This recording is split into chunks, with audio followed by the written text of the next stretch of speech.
Good evening, everybody. I'm Stephanie Bruton. I'm the President of the Royal Society, and I'm absolutely delighted to actually be here in a room with real people in 3 dimensions. So thank you all very much for attending this evening. This evening's meeting is co-hosted, in fact, by the Royal Society of South Africa and the Academy of Science of South Africa. And since I'm the Vice President of the Academy, I welcome you all for both organizations. So thank you again for joining us. I have a few announcements to make before we start the lecture this evening. We have Dr. Glynis Joy Humphrey with us. Welcome, new member. And we also have some new fellows of the Royal Society who are the following professors, some of whom are here. Christian member, Delia Haynes, Rushdie Hendricks, Nicola Illing, I think it's Biche Marchingi, Mark Mendelson, John Napier, and Bernard Slippers. So they are not all here, but we welcome them as fellows of the Royal Society. And it's always a pleasure to recognize the achievements of members of the Royal Society who achieve that status. I also have another announcement that I can make tonight, and that is about one of our awards. Now, in real normal times, we have a dinner towards the end of every year at which we announce the awards and the medals and so on. Now, we didn't do that last year, obviously, and we have a different plan for how we're going to do the awards this year.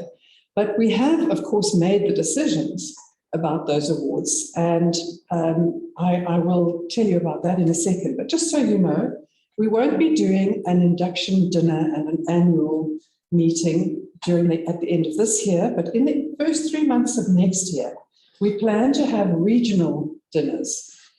So we will have a dinner, one in KZN, one in the Eastern Cape, one in the Western Cape, and one in the Gauteng area, for the members who are in those areas, so that it minimizes the need to travel far, but we hope that people will come and attend a real dinner with real people and real food and real wine. So that's our plan and at those we will present the awards and do the induction of fellows and so on in the relevant regions.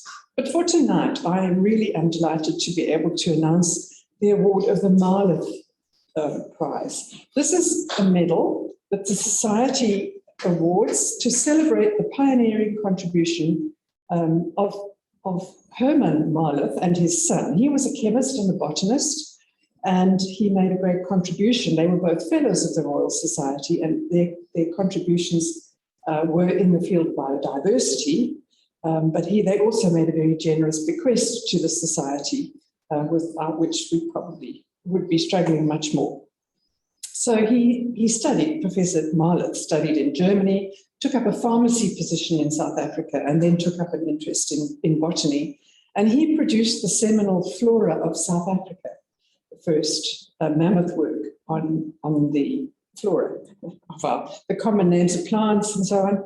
And his son then took up as the director of the Citrus and Subtropical Research Institute in Nelspruit. So they were very much involved in the original science of fruit growing and botany in South Africa. So the Marlow Medal is awarded to an individual who's deemed to have a highly distinguished career and to have made a significant contribution to advancing his or her discipline through writings, service to science, nurturing young professionals, and fostering the public understanding of science. And who better to award it to this evening but Professor Mike Bruton. Congratulations, Mike. The award until the dinner, but we are very pleased that we will be able to award you that medal. So we're here, of course, this evening to hear Mike speak. He is going to give us his presentation on the curious notions, reflections of an Imagineer, which I think is a word that Mike imagined. As you know, Mike is a retired aquatic scientist. He says he now spends his time thinking, writing popular science books, giving talks, hiking, welcoming young visitors to his private mini museum, and tending his compost heap, his eco pool, and his beehive. You know, I have known Mike and Carolyn for, I don't know, how long? Since your last one was a baby? At least 30 years, because we all came from Grahamstown, and he's been doing those kind of things all this time. But of course, I assume you now have much more time to do it. Mike was also the recipient of a Lifetime Achievement Award from the NSTF, the National Science and Technology Forum, and has an honorary doctorate from Rhodes University. He's a prolific author. His books are, as you can see out there on the display, but his latest book is called Curious Notions, Reflections of an Imagineer, which is the topic of his talk this evening. I thank you. We're looking forward very much to hearing your presentation. Over to you. Thank you. Thank you very much, Stephanie. It's a real pleasure to give a talk in the presence of our real-life president. Thanks very much for being here with us. And regarding the Marloth Medal, it's particularly pleasing to me to receive that medal, you know, now that I'm sort of old and fraught, because the first recipient was Professor J.L.B. Smith back in 1936, so 86 years ago. The person on whom I've written a biography was the first recipient. Right, so the topic of my talk is my latest book, Curious Notions, Reflections of an Imagineer. And to me, an Imagineer is someone who uses his or her imagination to solve problems. And one of the problems that I'm addressing is how can we communicate science effectively to the general public. Okay.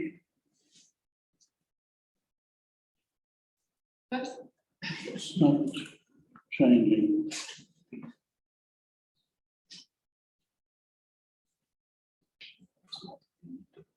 Every rehearsal we did yesterday and earlier today, it changed perfectly.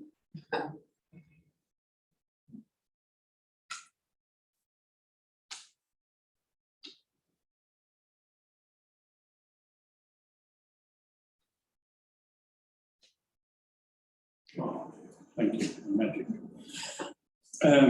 So that's the book. And the first question one would ask is, why bother to write popular science books? Well, in my case, these are the reasons. Firstly, I tend to get a lot of feedback from our audiences. So audiences at my talks, my interviews, the various exhibitions that I've mounted through the years. And they basically ask for the information that I've conveyed to them in the talk or conference to be put in writing so they can use it. It's also to answer questions. It's one of the most wonderful things about being a science educator are the difficult questions you get, especially from children. And one I mentioned in the book, I was doing a workshop called Animal Storytelling in Bahrain, where there was an audience of kids, and one little boy put up his hand and he said, "Why do animals have faces?" Now that's quite a profound question. And of course the answer is we have sense organs and you've got to put them all in one place so you can detect what's going on in the environment. And he said, well, why don't plants have faces? And that's how difficult it becomes. Why don't fish have necks? Why don't birds give birth to babies and so on? So I've endeavored to answer some of these tricky questions that have been asked of me by kids, but also by adults. You know, how relevant is science today? Is science keeping up with the times? Is science solving the problems that humanity and the other inhabitants of the planet face? The other reason is sharing your passion and commitment for science, because I really believe that science is one of the most significant achievements of humankind, together with art in its various forms. And it's very important to get people on board and get them passionate about it. There's also what I call the conceptual collision between technological advancement on the one hand and our need, as shown very clearly by the COP26 conference last week, to be grounded with nature and go back to nature and live within the limits of the planet. Then especially during my time in the Middle East, I realized just how strong pseudo and anti-science sentiments are in the world, and even in today. So there's no more important time for us to talk about the value of science. And basically, I feel that science must stay in the mainstream of society. So there are 14 chapters in this book, and I'll be going through them very quickly, some of them in more detail than others.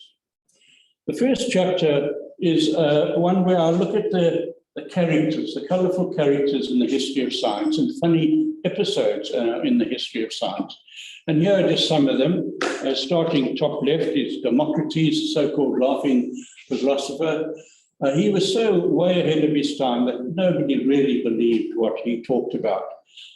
He, for instance, proposed the concept of the atom after the word atomos, meaning it can't be cut, over 1,000 years before it was accepted.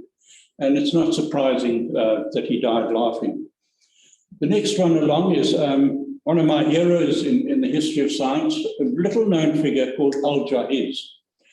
He was an early 8th century Muslim scientist, a zoologist, who in his time was already talking about what we today term food webs, food pyramids, biodiversity conservation, and even came up with a crude mechanism for evolution.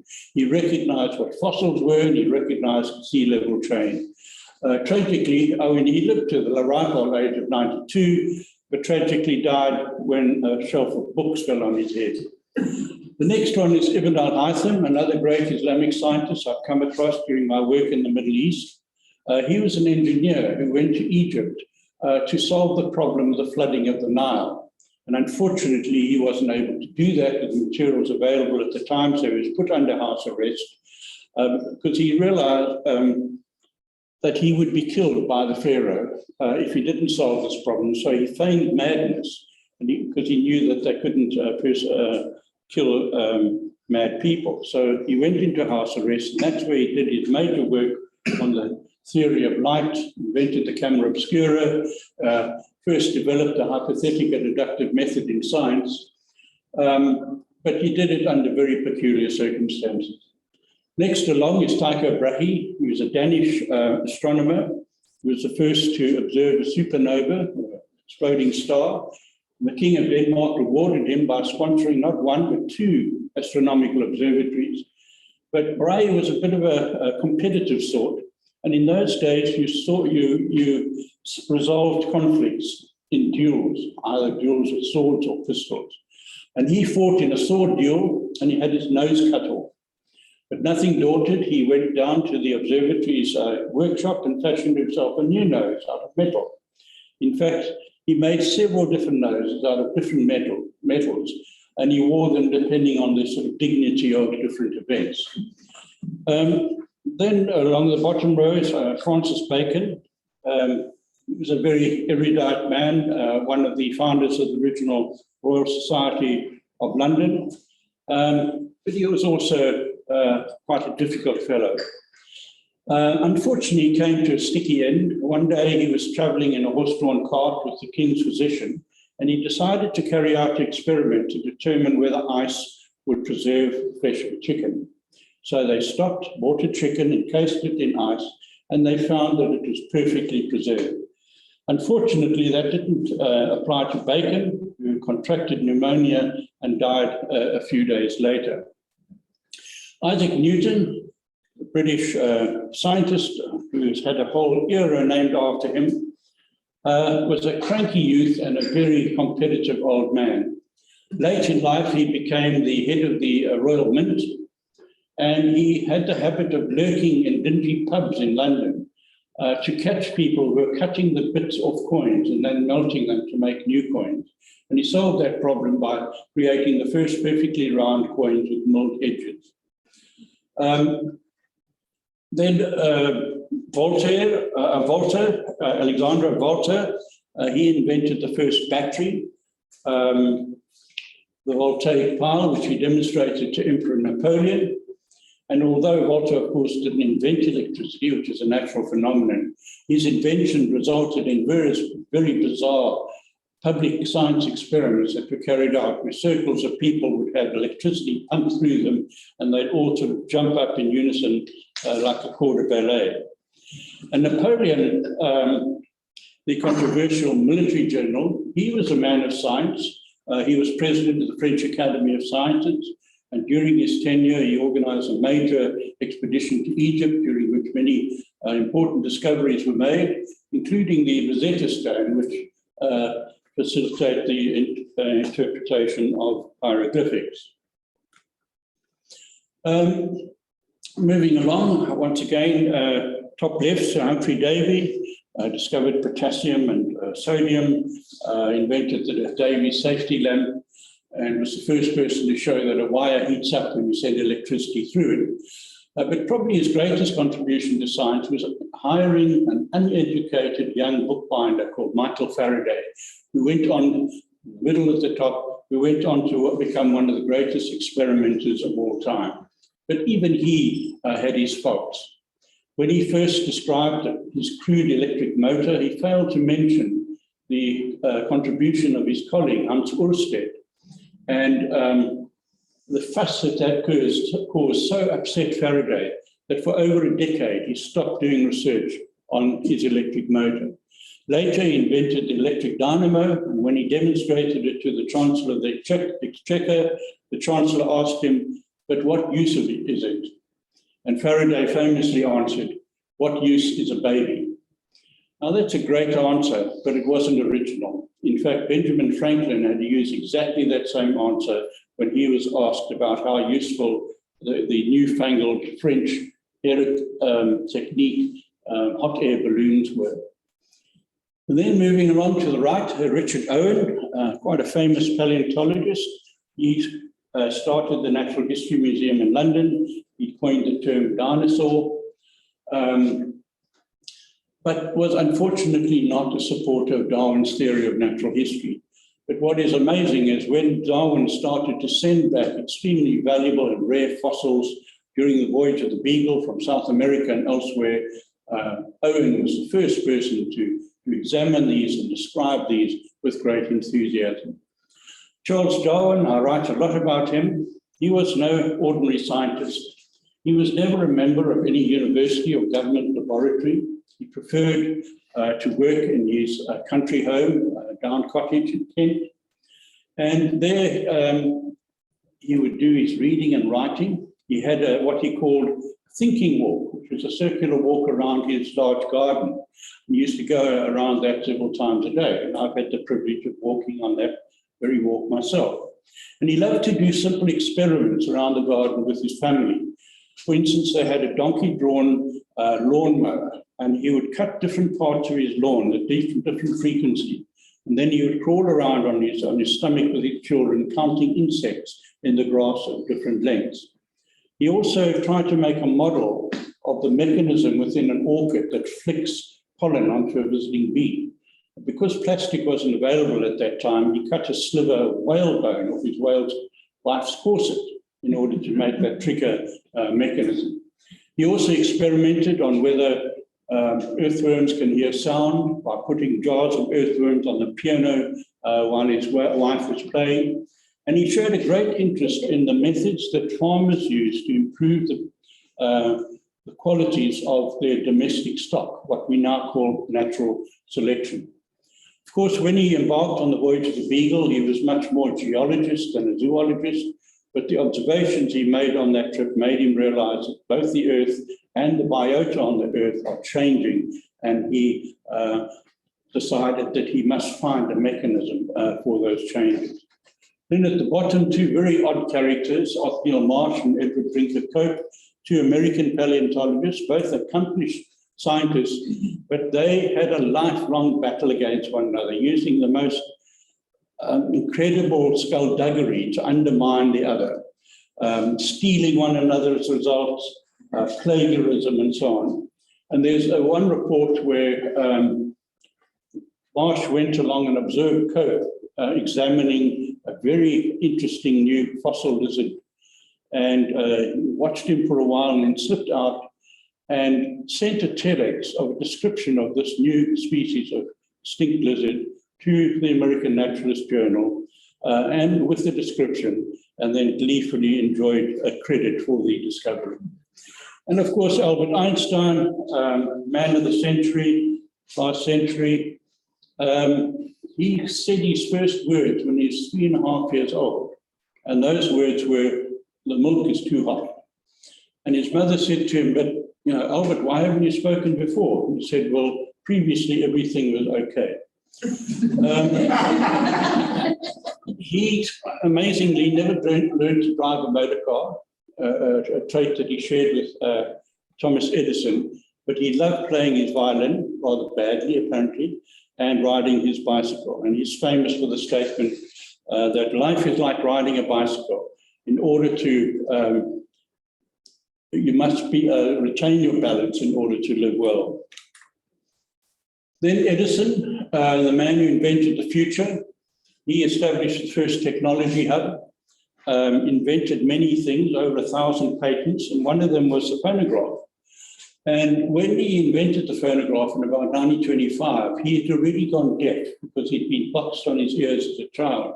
And he used to listen to the phonograph by actually biting on the wooden base of it. And I've seen in the Smithsonian Institute examples of his phonographs with his bite marks on them.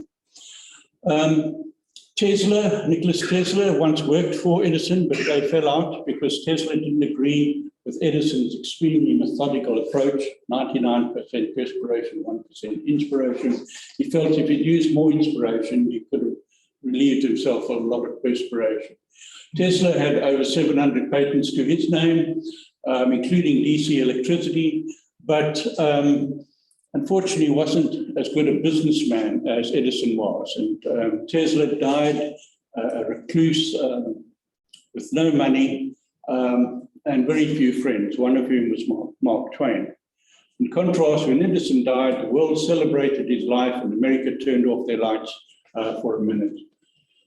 Guglielmo Marconi, the Italian who invented the radio, he had to overcome many obstacles along the way.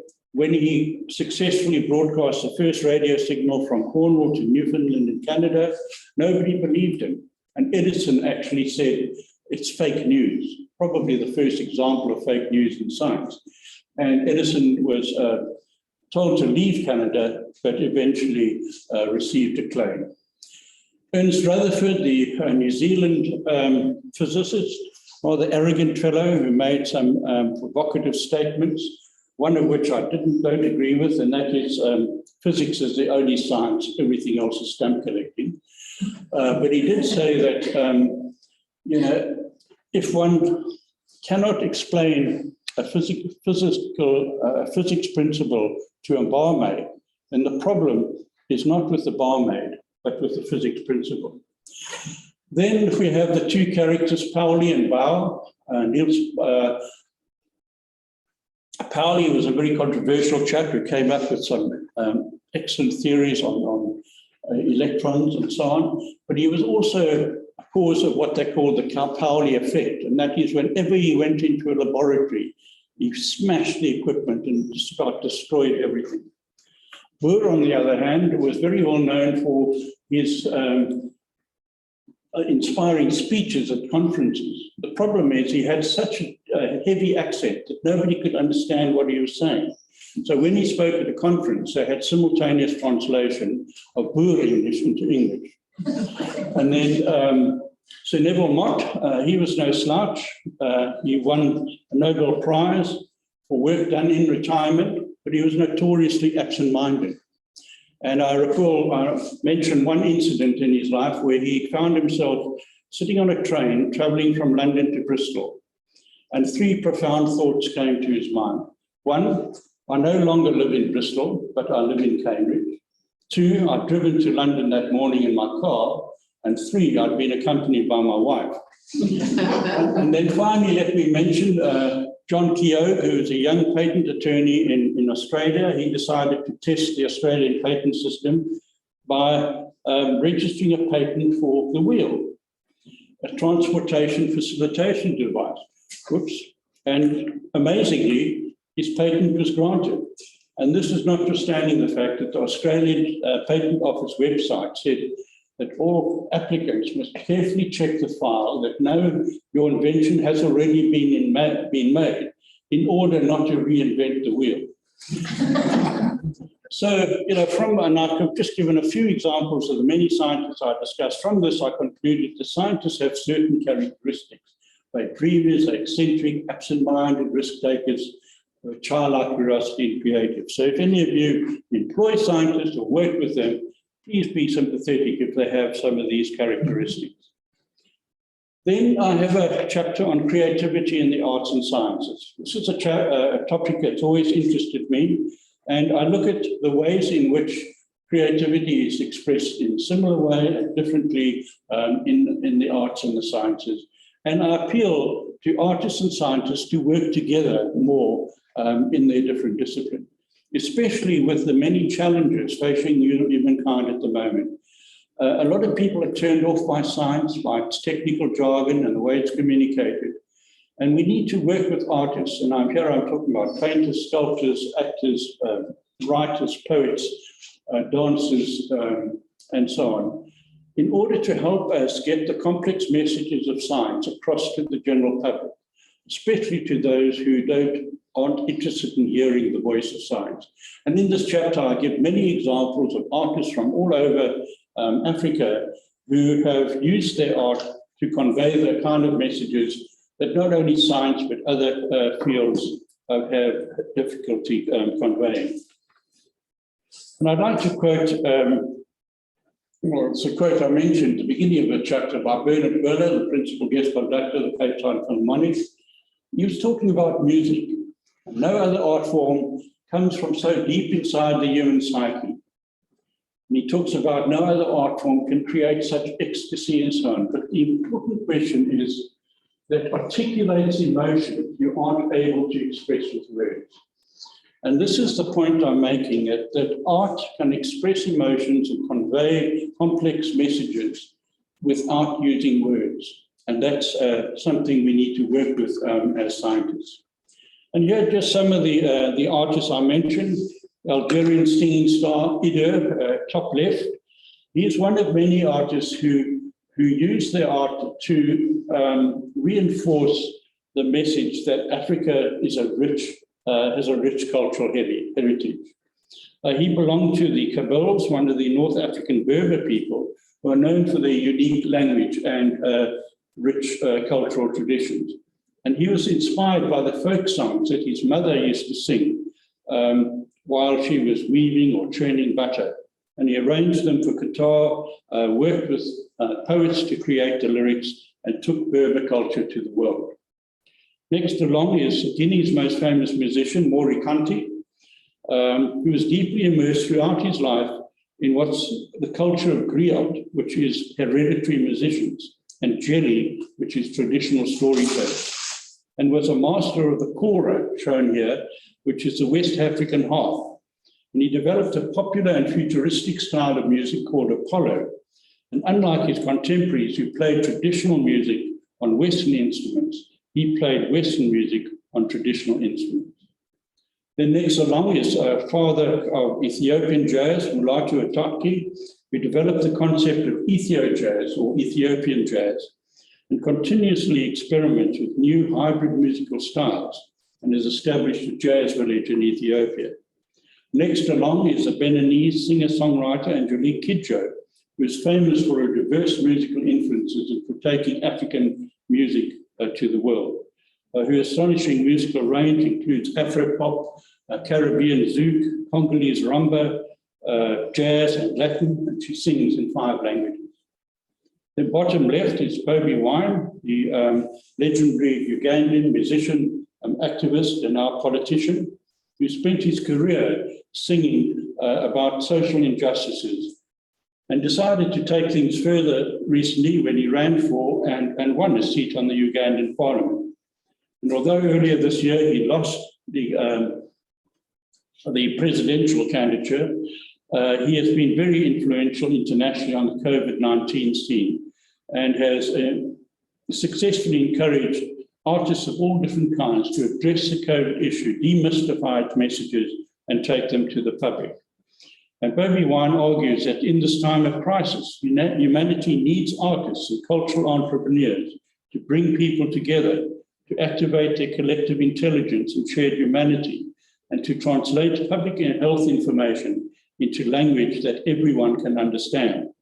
He argues that while it is important to prevent COVID from spreading, it is equally important to prevent misinformation and discrimination from going viral. Next along is Hachalu Kundesa, the legendary Ethiopian singer who was sadly murdered in July last year. And he used his music to advocate for the rights of the Oromo people, who are the largest ethnic group in his country, but have been methodically suppressed. And he is particularly admired for his use of the so-called wax and gold method in his music, whereby he presents deep truths with superficial wrappings. And then finally, our own Miriam Makeba, her global hit song, Pata Pata, which means touch, touch, has been described as the world's most joyful song and is widely regarded as the opening musical riff in the revolution that eventually led to the end of apartheid. And Mama Africa used her songs and music to great effect in countering racial discrimination. And then I also discuss various art galleries and museums in Africa and in South Africa, where the artists are encouraged to address the issues of today. Museum of Contemporary Art Africa on the waterfront is one, and then Dirk Dernez's Art at Africa Gallery is another. And I also mention the astounding street art that we have here in Cape Town, in Salt River, Woodstock, and also in Muizenberg. This is a piece called Digitization by Stephen Smith, and there's even a street art piece on the Cedar Camp. Then there are two chapters on a completely different subject, and this addresses the question, which is South Africa's strangest animal? I wanted to write a chapter on biodiversity and systematics, but I didn't want it to be a long list of difficult scientific terms and cladograms and so on. So I decided to couch it as a sort of competition, almost like a tennis competition of which is our strangest animal. And of course, we've first got to define what we mean by strange, and I mean out of the ordinary, outliers from the boatland that's typical of the group. And because this is a human judgment, we'd regard them as strange if they're very different from us and unfamiliar. And just two examples there, the sea cucumber, which belongs to the class of animals, the echinoderms or fibrate animals, which is probably more different from all other animals than any single class. And within its class, it's different from the starfish and sea feathers and so on, because it has this elongated snake-like form, but it's maintained its pentaradial shape. And of course, the blue bottle and their relatives, extraordinary animals with powers which humans don't have. So I exclude domestic animals from this analysis. I just exclude Homo sapiens. As to whether we really are wise people is another thing. I also exclude bacteria and viruses. And of course, there are many strange animals around the world, from the platypus to the blobfish to the giraffe-necked beetle and eye of Madagascar, and various others. There's axolotl on the bottom right. And the real challenge one has is, how do you decide on the strangest animal? How do you compare a mosquito with a blue whale or a nudibranch with a flamingo? And I decided the easiest way is, firstly, within each group, you look at what is the generalized bowplan, and I decided dog was a typical mammal. And then you look at how mammals have diversified from that to a bat, a pangolin, a hippo, and a blue whale. So it's a sort of playful romp through the entire animal kingdom, starting with sponges, going through sea anemones, sea pens, the different kinds of corals, the jellyfish, the remarkable velvet worm, Peripatus, which we find in South Africa, fish-eating spiders, familiar animals which have remarkable life cycles. The honeybee, I have a beehive in my garden. It's a source of endless fascination. They're extremely complex social behavior. A crab that doesn't live on the bottom but lives in mid-water. The mantis shrimp that has a snap in its pedipalp that's so strong it can break the glass in an aquarium. A kind of isopod, which is a crustacean, which actually replaces the tongue of certain fishes and then eat some of the food coming into the fish's mouth. The Spanish dancer, sea swallow, doesn't look like any other animal at all. The octopus, we've all learned how that is our teacher about the intelligence of invertebrate life. The feather star, one of the echinoderms. The sea squirt, the simplest of the chordates. Then going through the toothless, the jawless fishes, through the sawfish, the remarkable six-gilled stingray, the coelacanth, which has many unusual characteristics, African lungfish, Nicean seahorse, the ocean sunfish, the bullfrog, our largest amphibian, which shows acute parental care, the clawed frog, or Platana, the yellow-bellied sea snake, arguably the vertebrate that's best adapted for aquatic life, leatherback turtles, some unusual birds, including the sociable weaver, bats, pangolin, giraffe, and elephant. All of these are assessed in terms of how strange they are. So then I came up, these are the finalists among the invertebrates that are candidates, and these were the finalists among the vertebrates. Then when I had to reduce them to the last 8 quarterfinals, these are the invertebrates and the vertebrates that I chose. The semi-finalists were Peripatus, the coelacanth, the pangolin, and the bat, and the finalists were Peripatus and the pangolin, but I'm not going to tell you who I elected as the winner. You'll have to read the book.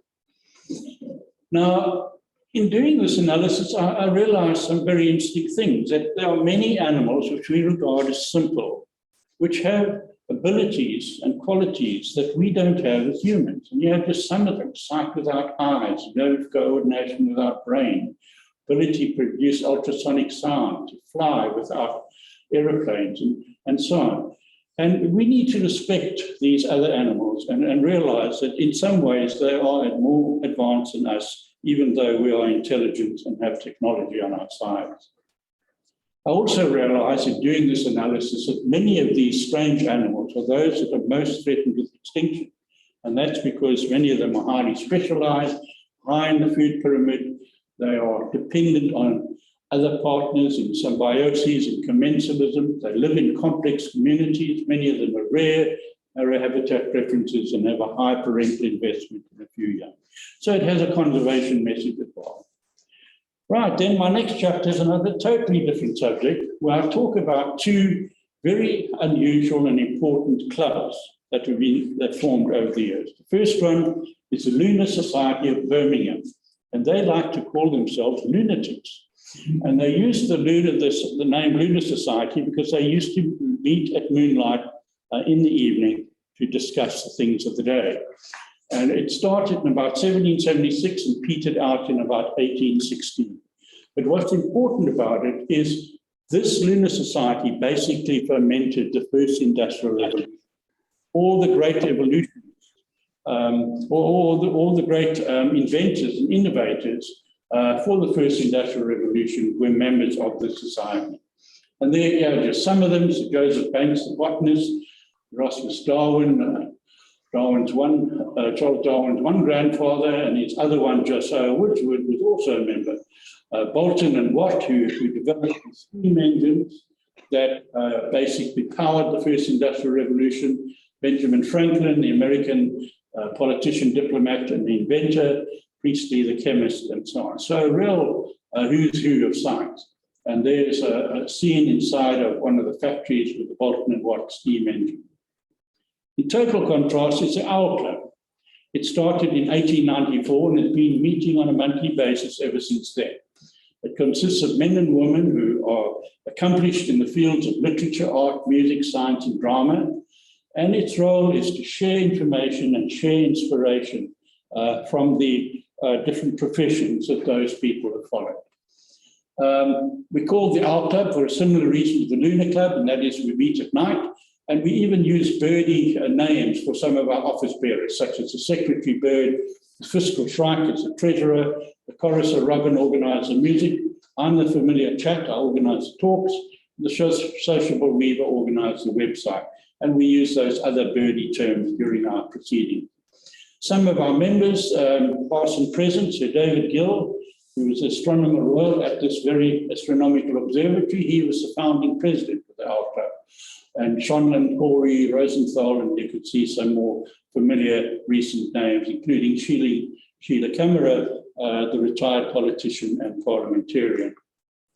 And talks at the Owl Club, I'm not going to go through all of them, but an incredible range of serious and not so serious topics that are discussed there. And just for interest, Mothers-in-Law was a talk about women in the legal profession. And then some of the guests to the Owl Club, it's famous for inviting well-known people. Samuel Clemens, Mark Twain has been there, Conan Doyle, Baden-Powell, and so on. Right, then the next chapter jumps to yet another topic, another interest of mine on which I've mounted several traveling exhibitions on the science and evolution of the bicycle. And I'm not going to spend too much time on this, but just to say these are the main steps in the evolution of the bicycle. The Dreissian, invented by a German Baron von Dreiss, which also became known as a hobby horse. It had a steerable front wheel, but no pedals, and you had to push yourself along with your feet. That was followed by the bone shaker or velocipede, invented by Ernest and Pierre Michaud, two coach builders in Paris. That then by the high wheeler or penny farthing, invented by Starling in England. That was replaced by the safety bike, modern racing bikes, and tread recumbents. And there are many, many variations in between. I'll just mention 2 points. Firstly, what caused Baron von Dreiss to invent the bicycle? Why was it necessary? Well, there are 2 reasons. One, the Napoleonic Wars resulted in over 130,000 horses being killed, either in battle or not suitable for battle and sent for slaughter. Secondly, in 1815, there was a super eruption of Mount Tambora in Indonesia, which put so much ash into the atmosphere that the sky went dark, and the growing of crops and the health of domestic animals suffered terribly, and tens of thousands of horses in Europe died as a result of that. So it was actually a shortage of horses with which Baron von Dreiss had previously surveyed his estate that caused him to invent the bicycle. The bicycle has a very colorful history. I can just show a few adverts of it. And one of the points I make in my chapter is the role of the bicycle in the emancipation of women, not only freeing them up in terms of their clothing styles, but there's even evidence that the human gene pool was diversified as a result of the increased mobility offered by the bicycle. And there are some women's liberation posters at the time. I also talk about the early history of the bicycle in South Africa. The first bicycle to be invented and made in South Africa was by Donald Menzies in 1897. It was called the Springbok. That's the first mention of a bok in South African sport. And just for interest, here's a photo, and casually parked against the wall near this stationery is a high wheeler or penny farthing. I also talk about how the bicycle gave rise to the motorbike, which is essentially a motorized bicycle, and also the first motor car, the 1886 Benz, which is a motorized tricycle. And it even contributed to the invention of the first aeroplane, Wright Flyer, because Orville and Wilbur Wright were bicycle makers. They had the Wright Cycle Company, and they made Van Cleve and other makes of bicycles. And they also used bicycles to test the aerofoils that they would use on their aeroplanes. I talk also about bicycles, which are a very benevolent invention, but also we used in war. And there's a particular character, Jack Rose, who invented the so-called war cycle that rode on railway tracks. He was a member of the Cape Cycle Corps. And bicycles, in fact, played a major role in the Anglo-Boer War and the First World War and the Second World War. Historic bikes are kept alive by various bicycle clubs. One of them is the Pickwick Bicycle Club, named after the Pickwick Papers by Charles Dickens, who was a keen cyclist. And I talk about the various unusual bicycles. Here's a bicycle for the whole family. Mom is doing some sewing, daughter's taking a ride, while the son and the father provide the propulsion. And I've had fun during my trips to various Asian and African countries, photographing different ways in which bicycles are used. And most recently, I've been the curator of Africa's first bicycle museum at the Trails End Bike Hotel. And here are some photos of that. And included in the display is a life-size wooden replica of a concept bicycle drawn by one of Leonardo da Vinci's apprentices in 1534. And there's a model of von Drijs's hobby horse, and then we get on to authentic eye-weeders and so on. Work bikes, ladies' bikes, fair recumbents, choppers, etc. Then there's a chapter on who is South Africa's greatest inventor. And this once again is in the form of a quiz. I talk about James Greathead, who invented the apparatus for drilling the tunnels of the London Underground. Jack Rose, I've mentioned already. Hendrik van der Bijl, who developed an advanced thermohonic tube and then came back to South Africa and started Eskom and ISCOR. Shonland, who I've mentioned already, was very important in the development of radar during the Second World War and became the first president of the CSR and Chancellor of Rhodes University. Aaron Kluk, who studied the arrangement of atoms using crystallography and transmission electron microscopes. Trevor Wadley with his famous tellurimeter, and Siya Kusi, who was born in Mthatha and who's one of our up and rising inventors, and now working in solar technology and nanotechnology, but he developed some rocket fuels and rockets. And I elect Trevor Wadley as our greatest inventor, and I think I'll explain why. That's an electric car that he developed, the Barlow Wadley radio there demonstrating the tellurimeter in England, tellurimeter in use in Antarctica, and one of the first South African postage stamps to commemorate a scientific event. Then there are two short, light-hearted chapters. The one is on the comical art of naming new species. Zoologists and botanists who describe new species have the privilege of giving them names, and sometimes they come up with some odd choices. For instance, there's a beetle with bulbous legs. It's named after Arnold Schwarzenegger. Steve Irwin is a late Australian natural history educator whose favorite expression was crikey, and they named a snail Crikey Steve Irvini. And Nelson Mandela has also had a whole bunch of animals, including the spider named after him. And interesting, the person who's had most species named after him is not Darwin or Linnaeus, but in fact von Humboldt. And here are just some examples. J.L.B. Smith, he clearly knew which side his bread was buttered. He named a number of fishes after presidents of the CSR who were his main sponsors. He also named a fish after the governor of the Seychelles, who gave him carte blanche to collect there whenever he liked. And he also had a sense of humor, and he named this fish Bibulus because it had a red nose and looked like it had a hangover. And then just to mention, there are a number of South African museum directors who named fishes after one another. And then the second light-hearted chapter is called How Well You Know Your Ologies. Ever since my second year in university, I've been collecting words that end in ology or logy. My current list is 1,776, and they must be words that are in use in the English language. The oldest is meteorology from 340 BC. Most of them are in the field of medicine. In fact, 24%, they love distinguishing their different disciplines from one another. The shortest is ology, which is just a knowledge of all things, and eulogy, that bygone hobby of boys and girls collecting and studying birds' eggs. And the two longest are both terms in the medical field. Just a few interesting ologies. I won't go through them all, but dendrochronology is telling the age of trees based on the rings. Googleology is not the study of Google, but the study of large numbers, after which Google is named. Hipponosology is not the study of hippos' noses, but the studies of diseases in hippos. Potterology, the study of the impact of the Harry Potter novels on children's literature, and rhinology is the study of the nose.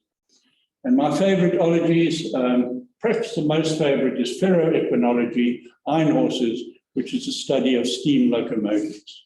Ology is the study of ologies. Finally, our forelegs, inevitably, I would write a chapter on the coelacanth, bringing it up to date, but I've done it in a slightly different and hopefully attractive way, almost in the form of a play, where the different players are characters in a play. So the scene is set by Louis Agassiz, who first described coelacanths back in 1839. The female lead is Marjorie Courtney Latimer and her fish. The male lead is J.L.B. Smith. One of the supporting characters is K.H. Barnard. The villain of the piece is a French foreign legionnaire, Bob Denard, who is president of the Comores when we visited on one of our trips. And one of the other supporting actors is Hans Fricker. And I talk about my own involvement going down, seeing coelacanths 200 to 400 meters in research submersibles. The marvelous discovery of a population of coelacanths in our own Isimangaliso wetland park. The finding that coelacanths are social animals, even though they're predators. And some of the most interesting recent discoveries of living species in Indonesia. The fact that the gestation period of coelacanths is a phenomenal 60 months, more than twice as long as that of any other animal. And we now know that they live to over 100 years. We also know that there's an African dinosaur, Spinosaurus aegyptiacus, that ate coelacanths because we found fossil coelacanths in their fossil stomachs. I also discuss the so-called cultural history of the coelacanth. In other words, how it's penetrated into human culture, in ornaments, in paintings, in sculptures, in artwork, even on money. And here I have some Carolyn and I's own coelacanth art and craft works. I have about 40 different ones. Then there's an interesting chapter on the dodo. Now, Carolyn and I spent 3 holidays in Mauritius. She wisely relaxed next to the pool, but I got on an old croc bicycle and I rode the length and breadth of Mauritius, visiting the places where dodos live, where they last died out, where their bones have been found.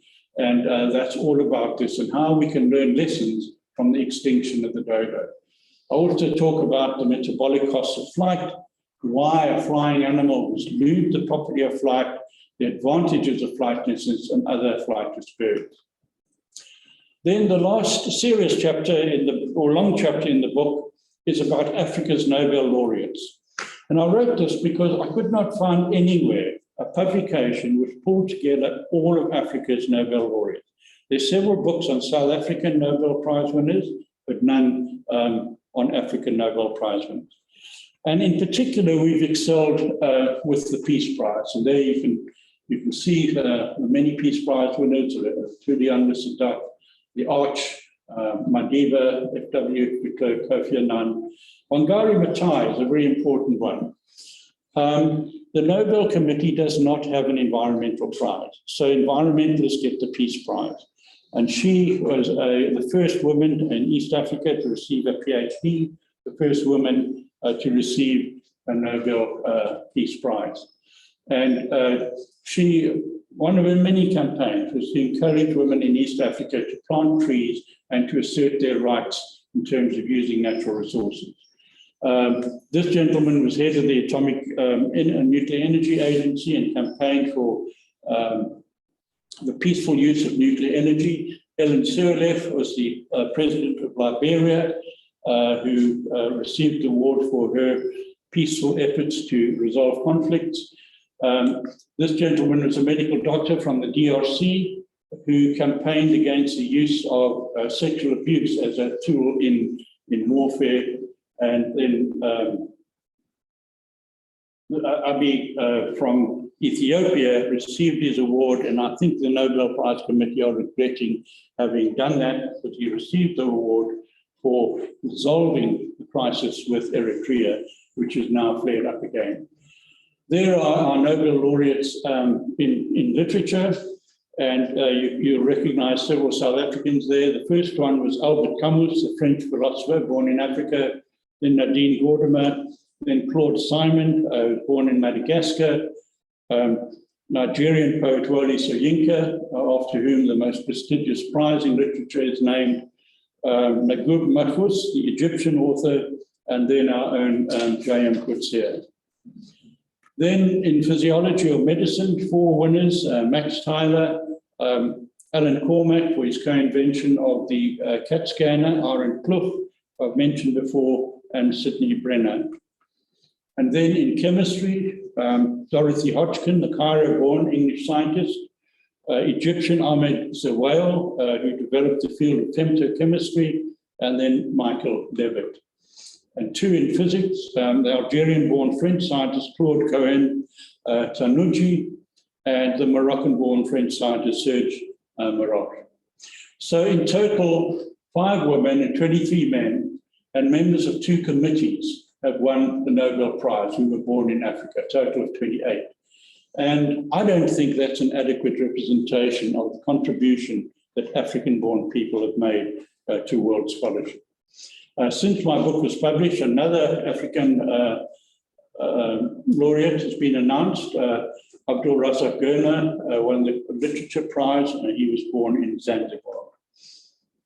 And then I conclude with a chapter called What is Science? And this is perhaps a chapter on which I've had most feedback from people all over the world, agreeing with me, disagreeing with me. It's been a wonderful debate. And I define science as our attempt to understand nature's processes and to live and work within them. But what's interesting about that definition is that that's not always been the definition of science. If you go back, for instance, into the history of the Royal Society of London, as Stephen Jay, as various writers have done recently, you'll find that originally science was to conquer nature, to overcome it, to suppress it, and to use its resources. But fortunately, that's changed. I put a lot of emphasis on how the scientific method works, because I believe that a lot of misunderstanding about people who are anti-science is because they don't understand the scientific method, that it's always work in progress, it's all about skepticism and re-examining the status quo, and that it's healthy for scientists to disagree with one another. Those are arguments that the anti-science lobby use against us, and we need to show that they're part of the normal process. I talk about group intelligence, how the Internet of Things, computers has created a sort of super organism in the modern world where we can collaborate with one another on a scale never seen before. And I argue that science is under threat from anti and pseudoscience sentiments, but is more relevant than ever. And I also talk about what I call the first post-industrial revolution, not the fourth industrial revolution, and the unforeseen extinction event, and the opportunities that they give us to communicate science. So that's the book I've been talking about. I have it available for anyone who's interested. I've also written on these topics in my autobiography, When I Was a Fish, in my book on South African inventions, What a Great Idea. And this book, Harambee, The Spirit of Innovation in Africa, is my attempt to pull together the threads of innovation throughout the African continent. And this is being published by the RSSAf, due to be published last June, then September, then November. I don't know when it's going to come out. Hopefully next month, maybe in January. Thank you very much.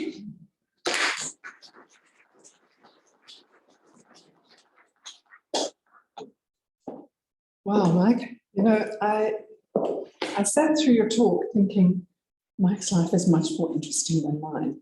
And this morning, as it happens, I gave a lecture for one of our professional societies about research ethics and research integrity. And I started with the definition of science, but I started with the definition that the International Science Council used. And I think yours is far more interesting. So thank you so much for an absolutely fascinating talk. It's amazing, absolutely amazing, just to realize the scope of what you've written about. And I wish that more South African scientists had opportunities to listen to the breadth of all of that. And I hope that they will all read your books and gain from that. Mike, we have a small gift for you, a very small gift to say thank you to you. And it comes in a very obvious package. Thank you so much for your talk. Thank you on behalf of the Royal Society. I do also want to say thank you very much to the South African Observatory for hosting us here this afternoon and for the technical support. And I have to say, this kind of technology is a little scary, but it works brilliantly here. So thank you so much. Lucian is not actually here, but thank you to him. And thank you also to Carolyn McGibbon for organizing this evening and finally getting some people here. And let me conclude by saying I look forward to seeing you all again when we have our next meetings and our next dinner. And thank you, all of you again, for joining us this evening. Thank you very much. I think, well, I was going to suggest